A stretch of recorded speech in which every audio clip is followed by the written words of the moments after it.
이전에 많이 언급을 하셨던 부분인데요. 김구 선생의 나의 소원이라고 하는 부분이 있습니다. 이 부분은 항상 그 김구 선생의 해안에 대해서 우리가 감탄하게 되는데요. 처음에 얘기하는 것이 뭐냐면 우리의 부력, 경제력입니다. 그 다음에 우리의 강력은 남의 침략을 막을 만하면 족하다라고 했는데 우리의 군사력도 굉장히 높죠. 예. 그리고 오직 한없이 가지고 싶은 것은 문화의 힘이다라고 얘기를 했습니다. 그래서 문화의 힘이 우리 자신을 행복하게 하고 나아가서 남에게 행복을 주는 것이다라는 그런 말씀이 있는데요. 이것이 지금 현실화되고 있는 것이 굉장히 놀랍다라는 생각이 듭니다.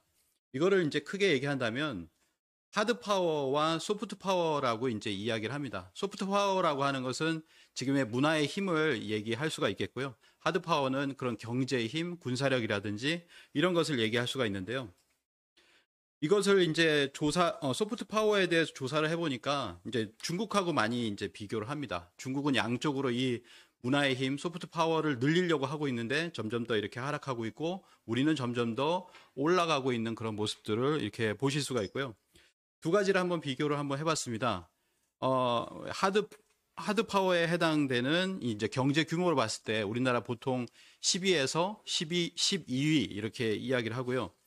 그리고 이제 유네스코의 기록문화유산, 사람들이 이게 잘 모르는 부분 중에 하나가 이런 것인데 우리가 어떻게 문화강국이 되었는가라고 하는 것을 데이터를 통해서 알 수 있는 것 중에 하나가 이따가 보시겠지만 세계 기록문화유산입니다. 뭐 지금 4위에 해당이 된다라고 이렇게 이야기되고 있는데요. 자, 오늘의 지금에 이르기까지 그러면 경제력이라고 하는 것은 경제력이 바탕이 돼야 한류라든지 이것이 이제 이루어지잖아요. 그래서 그것을 얘기할 때 보통 우리가 한강의 기적이라고 하는 말을 많이 합니다. 임마누엘 페스트로 아이시 교수님, 그전에도 언급이 됐지만 한국처럼 극적으로 국가 위상을 높인 나라는 찾기 어렵다.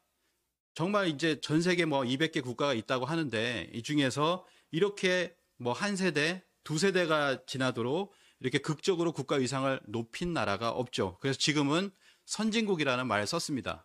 예로부터 이제 석학들이나 전문가 또는 전문적인 어떤 이런 것을 통계를 내는 곳에서는 한국은 선진국이다 이런 이야기를 했었는데 우리 스스로만 이걸 인정을 안 했어요.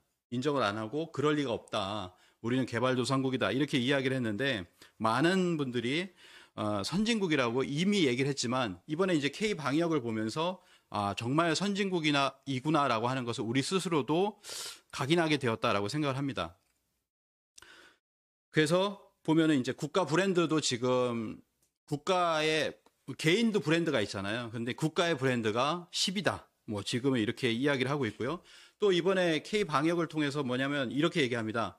G7 뭐 미국에서 얘기를 했잖아요. G7에 한국도 같이 이렇게 뭔가 모임을 하자라고 했는데 한국은 안 된다 막 일본이 막 거부를 하고 뭐 이렇게 하고 있는데 실제로 한국이 왜 G7이 못 되냐라고 하는 것을 이야기할 정도로 그 정도로 이제 지금 위상이 올라가 있다라고 볼 수가 있겠습니다.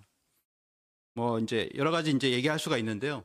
전 세계로 퍼져 있는 것 중에 하나가 뭐냐면 이제 여권 문제인데요. 한국 여권은 사상 처음으로 187개국을 비자 없이 방문할 수 있다. 이렇게 얘기합니다. 이게 이제 세계 3위라고 하는데요.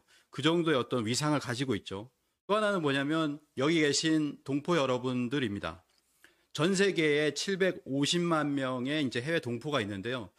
우리가 지금 남한의 인구가 한 5천만 된다고 볼 때 10분의 1 이상이 사실은 해외에 있는 거잖아요. 이렇게 많은 인구가 해외에 전 세계에 거의 뭐 200개 국가에 다 포진되어 있는 나라는 거의 없다라고 얘기를 합니다. 여기서 뭐 중국도 있을 수 있고 여러 나라 있을 수 있는데 그 인구에 대비했을 때 중국은 지금 5천만이 밖으로 퍼져나가 있지만 그 인구 대비로 봤을 때는 우리나라가 제일 많이 전 세계에 포진해서 우리 한국을 도와주고 전 세계를 함께 해나가는 그런 동포들이 있다라고 하는 것이 큰 힘이 이렇게 되고 있습니다.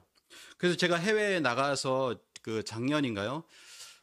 참 먼 시간인데 작년에 이제 3.1운동 임시정부 100주년이 있었습니다. 그래 100주년 때 그때 이제 민주평통의 요청에 의해 가지고 그래서 제가 독일에 갔었어요. 독일에 가서 독일 에센에서 독일 전역에서 오신 민주평통 회원님들에게 임시정부 100주년 독립운동사를 했는데요.